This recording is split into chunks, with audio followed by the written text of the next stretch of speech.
সামনে হবে এক বৈঠক, আর গোটা দেশের রাজনীতি যেন দুলে উঠেছে সেই বৈঠকের খবরে। প্রধান উপদেষ্টা প্রফেসর ডক্টর মোহাম্মদ ইউনূস ও বিএনপির ভারপ্রাপ্ত চেয়ারম্যান তারেক রহমান বৈঠকে বসতে যাচ্ছেন। আগামী শুক্রবার লন্ডন সময় সকালে এই বৈঠক হওয়ার সূচি রয়েছে। আর এই এক বৈঠক ঘিরেই এখন তোলপাড় গোটা রাজনৈতিক অঙ্গন। ঢাকার রাজপথ থেকে শুরু করে লন্ডনের কূটনৈতিক অঙ্গন সবখানেই এখন আলোচনার একটাই বিষয়।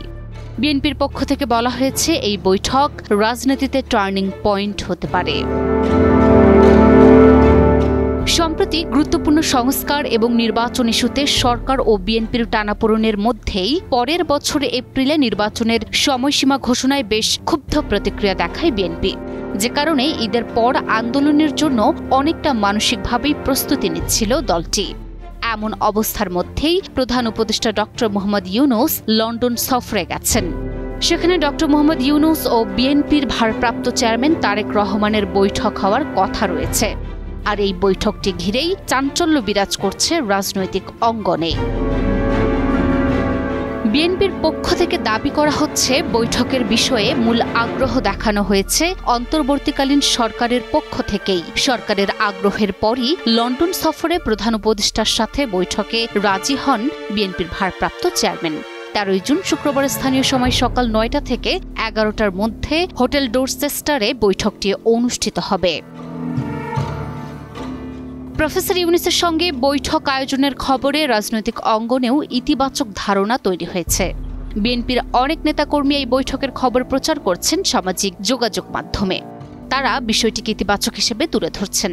অনেকে ধারণা করছেন বৈঠকে নির্বাচনের সময় নিয়ে প্রধান উপদেষ্টার সঙ্গে আলোচনা করবেন তারেক রহমান। এই আলোচনার ভিত্তিতেই নির্বাচনের সময়সীমায় পরিবর্তনও আসতে পারে।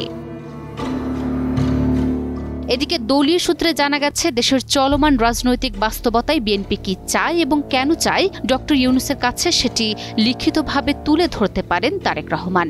বিএনপির ভারপ্রাপ্ত চেয়ারম্যানের পক্ষ থেকে বৈঠকে মূলত 3টি ইস্যু প্রাধান্য পেতে পারে: নির্বাচন, সংস্কার এবং বিচার। ডিসেম্বরে না হলে আগামী ফেব্রুয়ারির মধ্যে অর্থাৎ রোজার আগে যাতে নির্বাচন হয়ে যায় সে বিষয়ে তারেক রহমান সর্বোচ্চ জোর দিতে পারেন বৈঠকে।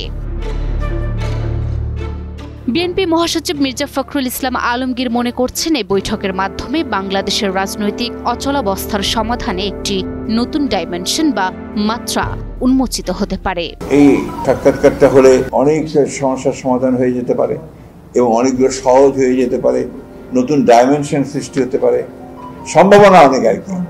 এখন এটা নির্ভর করবে আমাদের নেতৃবৃন্দের উপরে যে তারা এটাকে কিভাবে সেই সম্ভাবনার দিকে নিয়ে যাবেন। প্রধান উপদেষ্টার দপ্তরও তেমনটাই মনে করছেন। প্রেস সচিব শফিকুল আলম বলেছেন, তারেক রহমান এই মুহূর্তে বাংলাদেশের বড় রাজনৈতিক দলের নেতা এবং প্রফেসর ইউনূস অন্তর্বর্তী সরকারের প্রধান। ওনারা যখন বসবেন তখন বাংলাদেশের এখনকার যে কোনো বিষয়ে আলোচনা হতে পারে। বাংলাদেশের এখনকার যে সিচুয়েশন, পলিটিক্যাল পরিস্থিতি, তারপরে আপনারা জানেন যে আমরা একটা ইলেকশনের ডেটটা ঘোষণা করেছি, সেই বিষয়ে তারপরে ইলেকশনের এই জুলাই চার্টারটা হওয়া, রিফর্ম বিষয়, এগুলো যে কোনো ইস্যুই আলাপ হতে পারে। বাংলাদেশের রাজনীতিতে এমন মোড় ঘোরানো মুহূর্ত খুব কমই আসে। তাই এই বৈঠকটি ঘিরে কি হবে না হবে তা নিয়ে সবাই বেশ কৌতূহলের সাথেই অপেক্ষা করছে। সব মিলিয়ে নির্বাচনের সময়সীমা ঘিরে বিএনপি ও অন্তর্বর্তী সরকার প্রধানের মধ্যে যে দূরত্ব তৈরি হয়েছে, এমন পটভূমিতে বৈঠক হলে সেই দূরত্ব অনেকটাই কমে আসবে বলে মনে করছেন সংশ্লিষ্টরা। Desk report, news 24।